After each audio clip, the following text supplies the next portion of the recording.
Steve, go. Good evening, it's Laura here, and I'm live again on the Burger Wars Trail.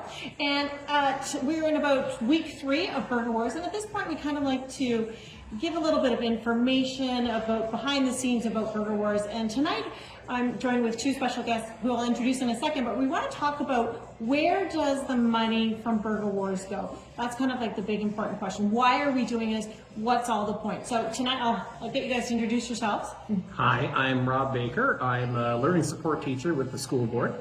And I'm Mike Cameron. I work at the Kings County Family Resource Center. I'm Program Development Coordinator and Project Lead there. Awesome. So thank you guys for joining me out for a burger as well. So really, as I said, the money for Burger Wars goes towards Campaign for Kids. We're the main organizers of this event, and the mandate of Campaign for Kids is to raise funds for kids in financial need right here in Kings County. So these 2 gentlemen have firsthand experience and understanding of how important that is and how great our needs are. So I guess I'll start, you're beside me, so I'm going to start with you, Rob.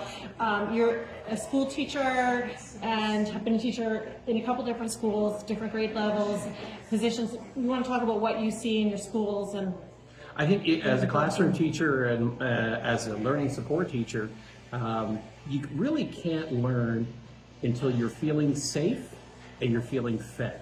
Everything else, academics come after that, if at all possible. A lot of students come to schools these days with an extraordinary burden on their shoulders, and a lot of that is derived from the socioeconomic circumstances they find themselves in at home. Their parents don't have the ability, because it requires 2 well-paying jobs to support households these days. And if your household struggles, then your children struggle, and that creates a circle. And so what poverty does is it limits opportunities. So you don't have the opportunity to maybe get involved in sports that would give you that outlet, or to go to that special science camp during the summer because your mom can't drive you there. You have no car. And public transit, while we're trying to make it better, it doesn't necessarily operate on the weekends, on the Sundays when you could go and participate in those things. So it's important to fund opportunities for filling the gap. And that's what the Campaign for Kids does, is they help fill the gap. It's not going to be perfect. Mike can talk more about the resources that they put together. Yeah, and just, sorry, I knew I was going to clear my throat. I can help you with some beer. Just going off what Rob said, it's that opportunities, and just recently we're working with different partners at the Resource Center. One is the skateboard initiative, the 50/50, so we're working with them to provide opportunities for youth that don't have a skateboard or have lessons to do that, or even the equipment. And I think, Laura, that Mike had, it's another Mike, Mike C. yeah, he just put in an application for that. Right, and we're going to help support the obtaining of those funds, and I think he's reached about 7,500 of the goal of 10,000. Wow. So that's an opportunity there that doesn't usually exist, along with, as Rob was saying, opportunities to support families that are in need of food or clothing or support. Supports can be in a lot of different ways, from mental health to programs to learning how to cook or read. There's all sorts of things that we do in that way that, Campaign for Kids supports. It's the same kind of goals that we have as well. One thing I like about what you do, Mike, and your organization does is that, we say that it takes a village to raise a child. But if we just focus on the kid, we don't get the whole support that kid needs. Yeah. That kid needs a whole parent or 2 or a grandparent. And so the programming that the Kings County Family Resource Center does provides that programming to those people in need, who ultimately offer that benefit to the child. And while we can easily raise funds, I had a son who went through cancer treatment at the IWK, and before that, and the IWK came calling, you kind of go, okay, well, I'll make a donation. But after having that experience, you kind of go, well, this is for the kids, right? And you open your wallet and you just say, how much do you need, right? It's no longer a thought process when you add the word children to it. However, we got to realize that it takes everybody to support that child. And if we don't support their parents, we don't support their guardians, then there are even greater gaps. So It makes it cyclical. absolutely. Yeah, and you're touching on the whole part whole. We're family focused, but sometimes we need to have a program for parents and children have a program too, so parents have that opportunity to have some respite, be with other parents, and the kids are getting education and other sorts of play opportunities as well. And we're trying to expand and partner with all sorts of different types of groups. We have Bernie's Buddies that works for grief on littles, which grief is a big part of poverty as well. So we're trying to address those, and food security, another one that we're hitting on a daily basis. So trying to partner with those other organizations that may not have a building space, that we're giving them a space to come in and run the program. That's It's great. incredible. Yeah, because another thing we were talking about too is that sometimes you might not realize how much need or poverty there is in our area. You know, a lot of times it is hidden, or kids are very good at hiding it at school too sometimes. But the needs are great, and they are around us. Well, just the new school lunch program, and it has changed the dynamic of, you'll see the KCA cafeteria is now, the PTA is looking for funds in order to fund the programming that they would normally do, even though we think, we brought money in through the provincial initiative to provide a breakfast and a lunch.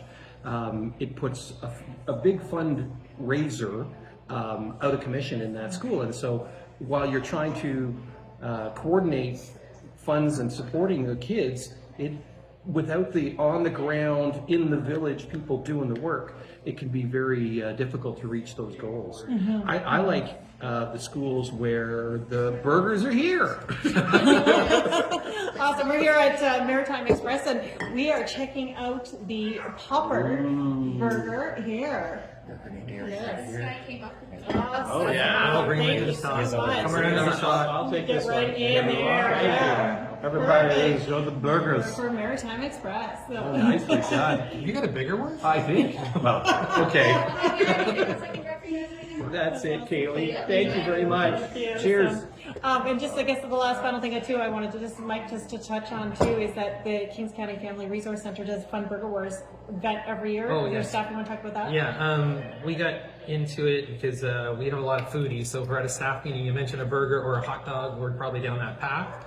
But we got on it with getting the shirts, and I got a hold of Laura last year. So all of our staff members have a Burger Wars shirt, and we usually pick a couple of dates, and we do one of two things. This year we've had some staff members that didn't want to share their burger, but other days we pick 4 or 5 restaurants and we'll slice them up so you can try a piece of a different one, just in case you get the burger that you may not be a big fan of. At least you could try 3 or 4, and we try and do those events. And then we're also having members that are away on maternity leave have come in. Laura helped coordinate. We got a little onesie going on, so you can even get a onesie to help support. Can I get one on the opposite end of the spectrum? A Tuesday? Well, crazy, yes. And we also even purchased a few of the keychains and whatnot and did little events. So if you sat in a certain seat, you looked under the seat, kind of like Oprah. It wasn't a free car, but it was a free burger chain. Oh, wow. And we always post. There's a group chat that we post if you're out. So I'll be posting tonight. I'm here, and the rest of the staff members do the same thing. So we try and that's I think I've seen a awesome. couple of other businesses on your feed for Burger Wars that have done the same thing, Mike, but I definitely, you challenged them to do it. So that would be cool if That's more really organizations awesome. boarded across. And- And I like the way you sent everybody out at the same time, right? It Oh, we had wasn't a one fleet poor here. soul. You like Yeah. send out the kid to get all the burgers. You Yeah, we sent have 4 Uber ambassadors. That's right. Most responsible Burger Wars person took each one. So the burgers weren't cold. Yes. And it's kind of the approach with other organizations that we do that quilt, right? You're talking about the village. I see it as a quilt. We each have a piece of that quilt to help each other support one another. Because people talk about, duplication. Well, duplication is important to cover all the areas so that we know that on the east end of the county, something's being done as well as the west. So that's what I see Burger Wars doing Oh, that's too, amazing. covering the That's county, great. right? That's a great Yeah. way to summarize it. I love that, the quilt. So, so just hopefully gives you a little idea of where your money from Burger Wars goes to. That we provide money through different organizations, like through Family Resource Center or through the schools, through different initiatives to help these kids directly in need and hopefully make an impact. So. Thank you for all you're doing, and thank you for supporting Burger Thank you for all the Thank you great so burgers. much. Yeah, thanks for and the burgers. we're going to chow down before our food gets cold. So Yeah, right. thanks for tuning in. Have a good Bye. Bye. Cheers.